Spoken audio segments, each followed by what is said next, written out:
ત્યાર પછી આપણે આગળનો એક ટોપિક લઈએ કે જે ઉર્જા છે એનો સ્ત્રોત કેવો હોવો જોઈએ તો આપણા માટે ફાયદામંદ રહે.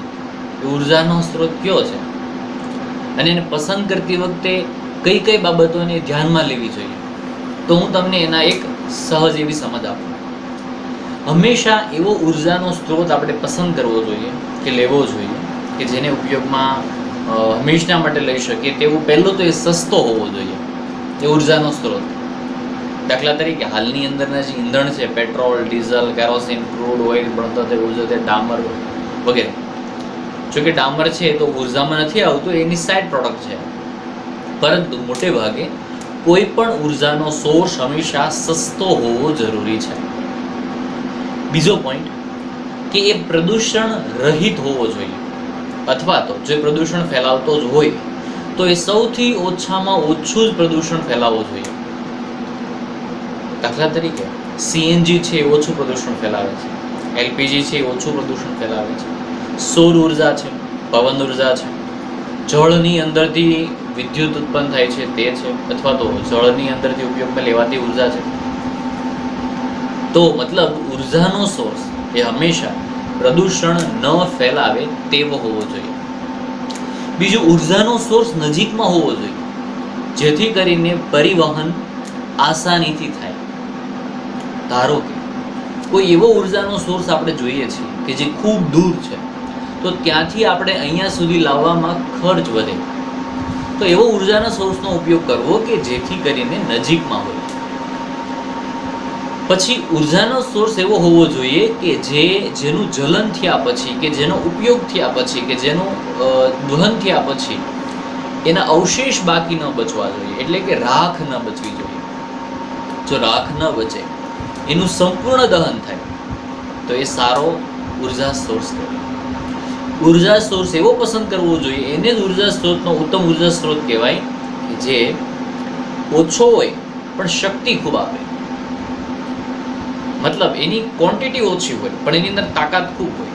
એ લાંબા સમય સુધી ઉપયોગમાં લઈ શકાય તેવો સોર્સ હોવો જોઈએ. અન્યથા જે તે સોર્સ છે તેની જો રાખ બચે તો એનું પૂર્ણ દહન ન થતું, પરંતુ એવો ઉર્જા સોર્સ હોવો જોઈએ જે પૂરેપૂરું દહન થઈ જાય, કંઈ ન બચે.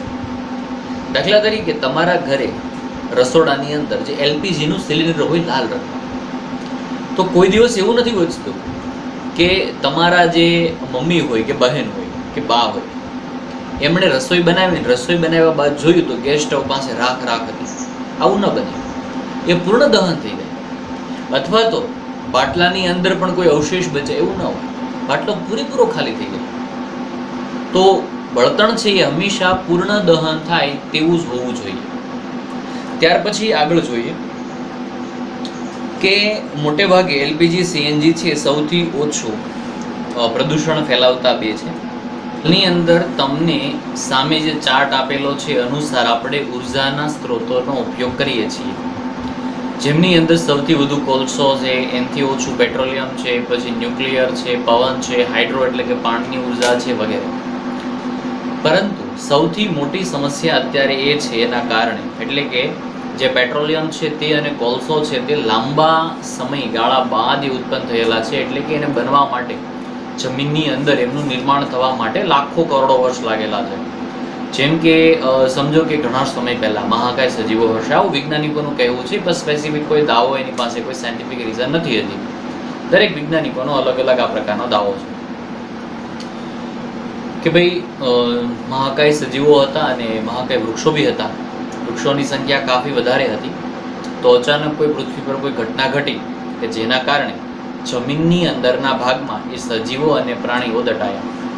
જમીનની અંદર લાખો કરોડો વર્ષ સુધી ઓક્સિજનની ગેરહાજરીમાં ખૂબ દબાણ અને અતિશય તાપમાનની સાથે રાસાયણિક પ્રક્રિયાઓ થઈ કે જૈવિક પ્રક્રિયાઓ થઈ કે જેમાં બેક્ટેરિયા બી સામેલ હોય. ત્યારબાદ કોલસો અને પેટ્રોલિયમનું નિર્માણ થયું.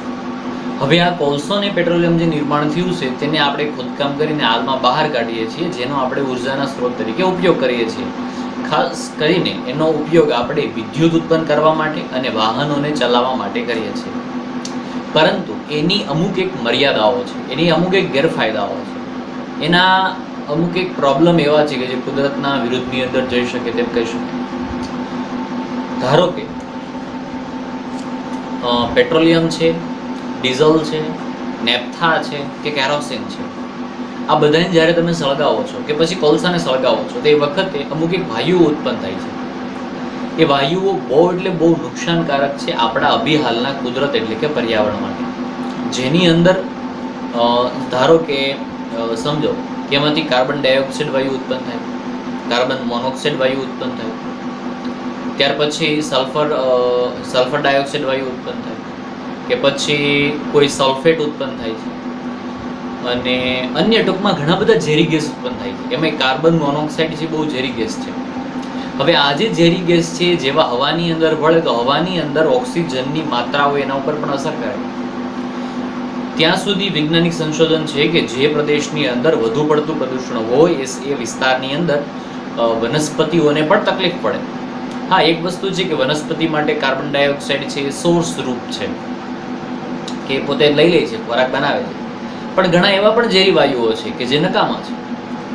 સમજો કે કાર્બન ડાયોક્સાઇડ છે એ હવાની અંદર જાય છે તો ગરમીને શોષે છે, ગરમીને શોષે છે તો તાપમાનની માત્રાને બી વધારે છે. તો તાપમાનની માત્રા છે એ ખાસ કરીને પશુ માટે અને પક્ષીઓ માટે ખૂબ જ નુકસાનકારક છે. કેમ કે માણસ છે ને એ એક એવું સામાજિક પ્રાણી છે કે તે ગમે તે પરિસ્થિતિની સામે કમ્ફર્ટેબલ રહે.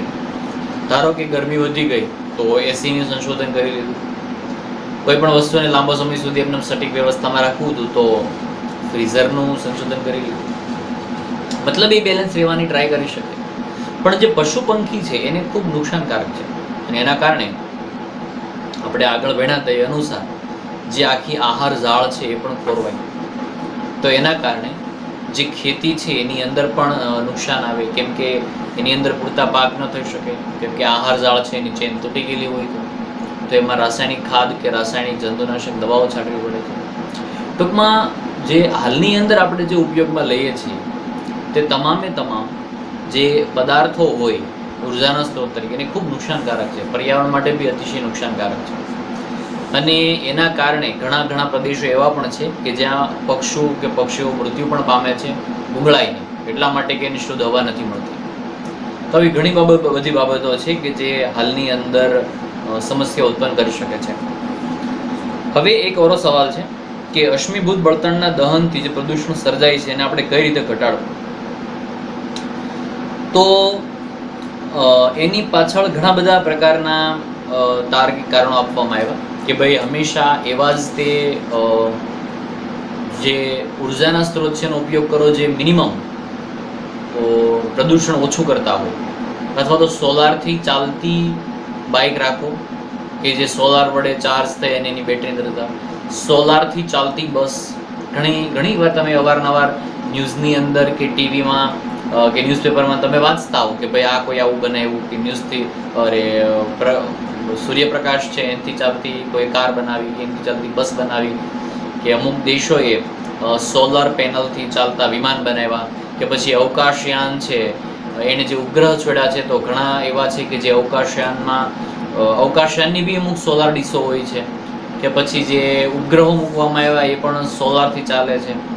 એટલે આવી રીતે ઘણી રીતે ઉપયોગી લઈ શકાતા હોય. ગરમ પાણી કરવા માટે રસોઈ જે સૂર્ય કુકર છે તે, કે પછી સોલર વોટર હીટર છે. ટૂંકમાં આવા ઘણા બધા છે કે જે સૂર્યને કારણે ચાલતા હોય, તો એ અખૂટ છે, બીજું પ્રદૂષણ રહિત છે. પછી સીએનજી અને એલપીજીનો ઉપયોગ કરવો હિતાવહ છે, કેમ કે અધર ઉર્જાના સ્ત્રોત કરતાં ઘણું ઓછું પ્રદૂષણ છે એ ફેલાવતા હોય. તથા જે માની લો કે સીસાવાળું જે પેટ્રોલ વાપરતા હોય કે સીસાવાળું ડીઝલ વાપરતા હોય કે ન વાપરવું, કેમ કે જ્યારે સીસું એટલે કે લેડ એની અંદર દાખલ કરવામાં આવે છે ત્યારે અતિશય આ વાયુઓ હાનિકારક હોય તે ઉત્પન્ન કરતા હોય છે. અન્યથા એવું પણ કહેવામાં આવે કે પ્રદૂષણને ઓછું કરવા માટે આપણે હંમેશા જાહેર વાહનોની અંદર મુસાફરી કરવી બી જરૂરી છે. જેમ કે એક ઉદાહરણ લઈએ, ધારો કે હું મારું વ્યક્તિગત વાહન લઈને અહીંથી ગામ ગયો તો એનું કોઈ પર્ટિક્યુલર ડીઝલ કે પેટ્રોલ વપરાણું કે ઈંધણ વપરાણું, પણ જો જાહેર વાહનની અંદર ગયો હોય, દાખલા તરીકે બસ, જો એની અંદર હું ગયો હોત તો બની શકત કે એટલું બધું જે પેટ્રોલ છે કે ઈંધણ છે કે ડીઝલ છે ઉપયોગ ન થઈ ગયું હોય તો એટલી પ્રદૂષણની માત્રા ઓછી થાય. અથવા તો એવા તમામ રોજિંદા જીવનમાં લેવાતી ઉપયોગની વસ્તુ બંધ કરવાની કે જે પ્રદૂષણને ફેલાવતી હોય.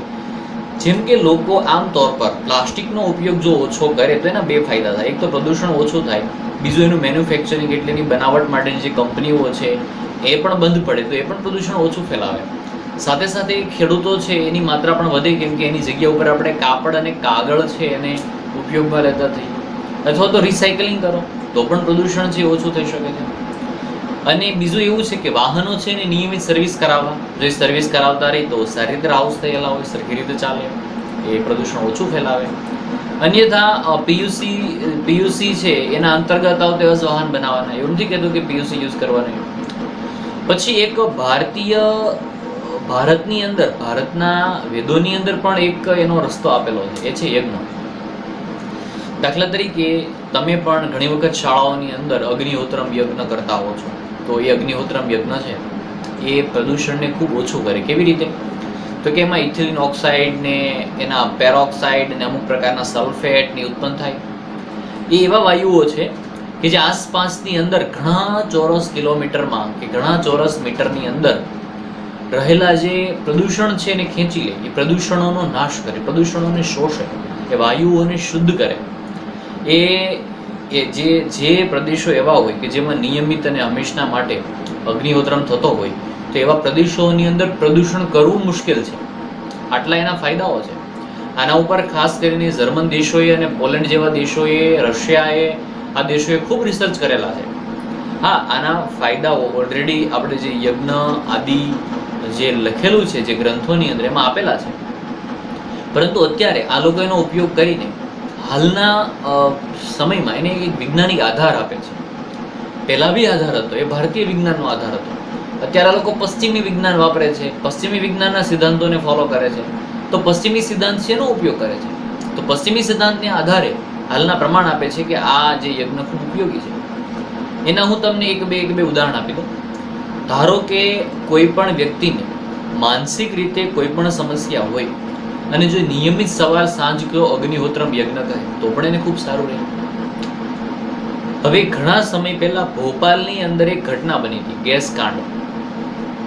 તો જ્યારે એ ફોરેનની કંપની હતી, એનો ગેસ લીક થઈ ગયેલો અને આસપાસના ઘણા ચોરસ કિલોમીટરની અંદર ગેસ ફેલાઈ ગયો અને ત્યાં લાખો લોકો ગુંગળાઈને મૃત્યુ પામેલા. બહુ દુઃખદમય ઘટના હતી, બહુ બધા લોકો મૃત્યુ પામેલા ત્યાં. પણ બે ફેમિલી એવી હતી એ મૃત્યુ નહોતી પામી, એ કંપનીના આસપાસના અંદરના દાયરામાં જ આવતી હોવા છતાં એ ફેમિલી મૃત્યુ નહોતી પામી. તો એ બે ફેમિલી ઉપર રિસર્ચ કર્યો, એટલે કે એને પૂછવામાં આવ્યું, એની ઉપર ઇન્વેસ્ટિગેશન થયું કે એ બી મૃત્યુ કેમ ન પામી. તો એના બેનો એક જવાબ કોમન આવ્યો કે એ ડેઈલી ગાયના છાણા, ઘી કે અન્ય એક ચોક્કસ પ્રકારના લાકડાઓ કે પછી લાલ ચોખા વગેરે જેવો ઉપયોગ કરીને એનો હંમેશા ધુમાડો કરતા, એટલે કે એ અગ્નિહોત્રમ યજ્ઞ કરતા. તો તમે વિચારો કે એનો પાવર કેટલો હોઈ શકે કે પ્રદૂષણને એ ઘટાડી શકે છે. ખાસ કરીને જે જર્મની અને પોલેન્ડ જેવા દેશોની અંદર પ્રદૂષણને ઓછું કરવા માટે પણ હર ઘર એટલે કે મોટે ભાગે અગ્નિહોત્રમ કરવા પાછળ સરકાર ઘણી મહેનત કરે છે અને એવા ગાઈડન્સ આપવામાં આવે છે કે એ લોકો અગ્નિહોત્રમ કરે અને એનાથી ઋતુચક્ર પણ એ લોકો એમાં ફેરફાર જોવા મળ્યો છે. એના અંદર કાફી હદ સુધીની અંદર રિસર્ચ પણ